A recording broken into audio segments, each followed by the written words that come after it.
What is up, guys? Eric here from Real Film Reviews, bringing you another movie review, this time for the new Michael Fassbender film, Steve Jobs. Steve Jobs is directed by Danny Boyle and written by Aaron Sorkin and is the story of, you guessed it, the co-founder of Apple Incorporated, Steve Jobs himself. The way this movie is told is through 3 different product launches throughout the career of Steve Jobs, and how right before each product launch, all of these different people come to have different conversations with him about the way he runs his company, the way he thinks about life, and the way he's treated them in the past. Now, right off the bat, all of the performances in this movie are great. Michael Fassbender as Steve Jobs himself does a great job. Jeff Daniels as the CEO, Seth Rogen as Steve Wozniak, and Kate Winslet as his marketing manager all do a very good job. Now, some of them have different aspects of their characters that don't really work. For example, Kate Winslet's accent, she's supposed to be Polish, and her accent gets stronger as the movie goes on, where if you think about it over a 14-year span, you would think someone's accent would get weaker if they spent that whole time in America. But instead, in the beginning of the movie, it's basically non-existent, and then when you get to the second show, it's there a little bit more, and then by the end, it's there real strong. It's like the movie was shot in reverse, and as the movie was going forward, she slowly but surely lost the accent, but instead,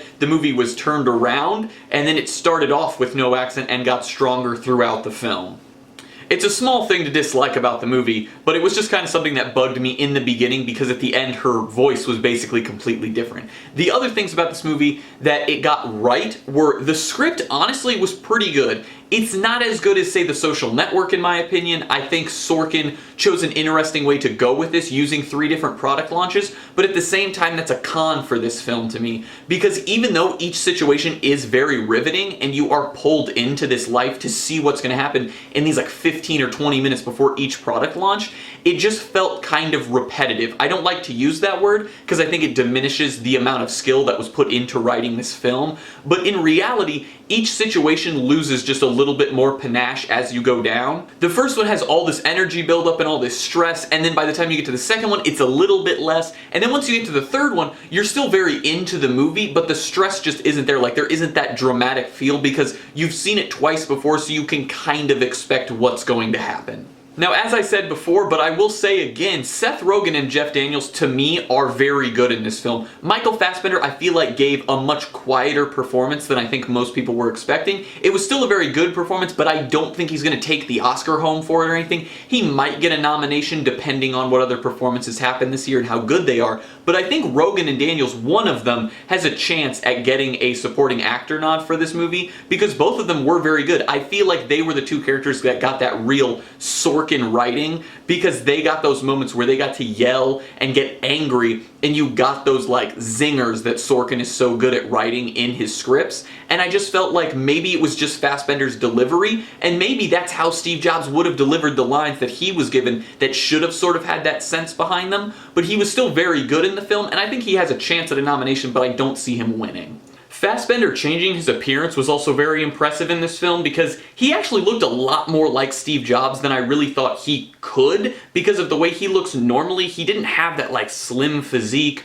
or anything, but then in this film he really did lose the weight and trim down, and then he colored his hair and cut it and everything, and he looked almost exactly like Steve Jobs in this film. This movie's score was excellent. Throughout the time, since it goes from 3 different product launches, the score changes with the times of what type of music is popular at each time, which is super interesting and I think was a great way to do it because it also uses it to encapsulate the mood and the feeling of each particular product launch, which I really liked, and I feel like that was one of the best aspects of the film was the score, and also the cinematography in this movie was interesting. There wasn't a ton of like extremely flashy shots or anything, but a lot of the movie is just conversation, but the way they would embody the surroundings and how like they capture all this stress from the fact that this is about to be a product launch and people are constantly running around trying to figure things out, it worked really well in that sense because even though you're encapsulated by these 2 people just talking to each other, you see all this other chaos going around and it just builds the stress up even more in those situations. The one big issue that I had with this film though really was in the final sequence. There was a very large tonal shift into what we were supposed to be caring about, and one storyline that was kind of a sideline story all of a sudden became this primary storyline at the end out of nowhere, and the sentimentality of it kind of just was off-putting because it wasn't there for the rest of the movie, and then all of a sudden when it was there, it just kind of felt out of place and was like tying it all together in this nice bow, and I didn't really care for that. I felt like if they would have kept it as a small sideline story, it would have worked, but if you were going to make it a big story at the end, you should have made it a bigger story throughout the rest of the film, in my opinion.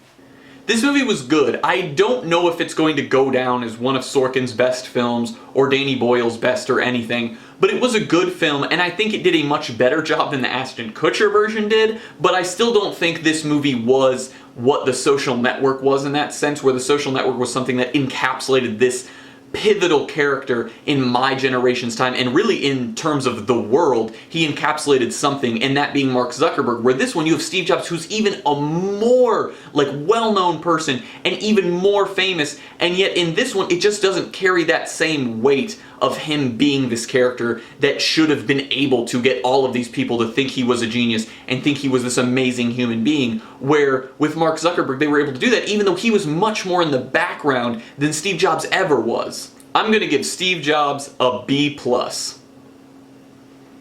I think that this movie did a good job breaking down one of the most pivotal characters of the 20th century, however I just don't know if it captured it in the same broad sense that we have a true feeling of what Steve Jobs was like by the end of this film. Since we only get these few moments before product launches, we never get a feeling for what the man was truly like, and you don't feel like you could go in a room and talk to the character that they built in this movie unless it was before a product launch. And I feel like that's really the main flaw. Sorkin's writing in terms of dialogue in this film is very good, but in terms of building these characters, I don't know if it was him thinking that we had already known enough about Steve Jobs that we could go in and just not need the background, but I think it would have been nice to get some of that background of what the man was like before he became the icon. Well guys, as always, I'm Eric. If you enjoyed this review, please do like, subscribe, comment down below what you thought of Steve Jobs, share everything we do here on Real Film Reviews, and I hope to see you guys later.